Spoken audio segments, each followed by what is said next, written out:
certainly are alternatives to neoliberal policies.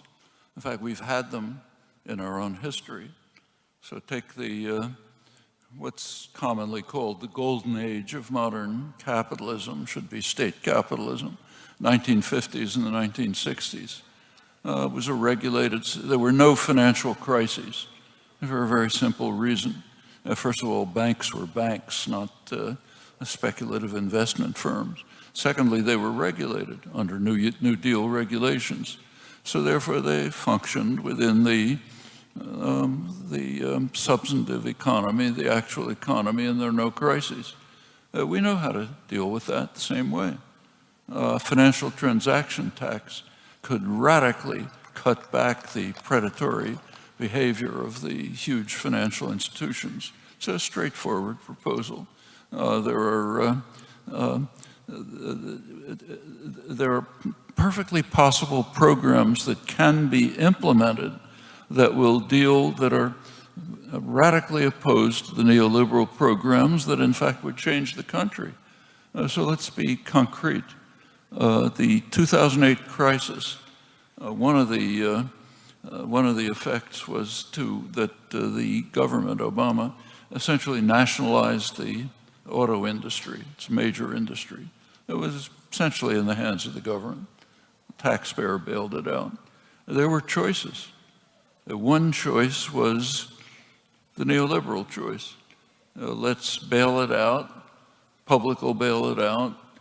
Hand it back over to the same owners, maybe different faces, but the same banks, the same class, and so on, and have it continue to produce automobiles. That was one choice. There were other possible choices.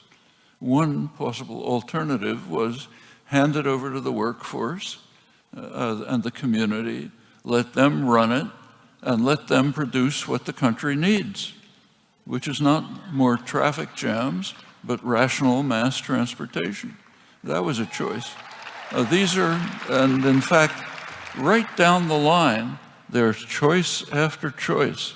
I didn't mention it tonight, but one of the major contributing factors to global warming is industrial meat production, which is murderous to animals and is a huge contributor to greenhouse gas emissions.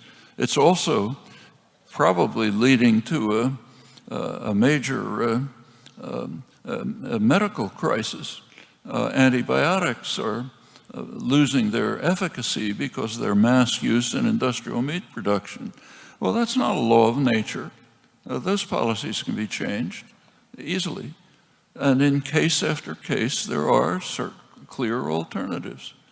In fact, let's take health care, which is a major scandal in the United States. It's a crucial crucial problem for people, health care. The US system has about twice the per capita cost of other comparable countries and has some of the worst outcomes, primarily because it's privatized. Does the public want that? No. Take a look at polls today. Majority of the public wants a sane public health system.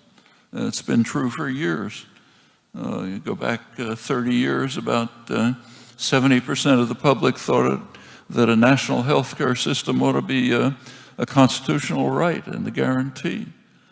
It isn't implemented, not because it's technically impossible, but because the structure of the radically undemocratic political system bars the public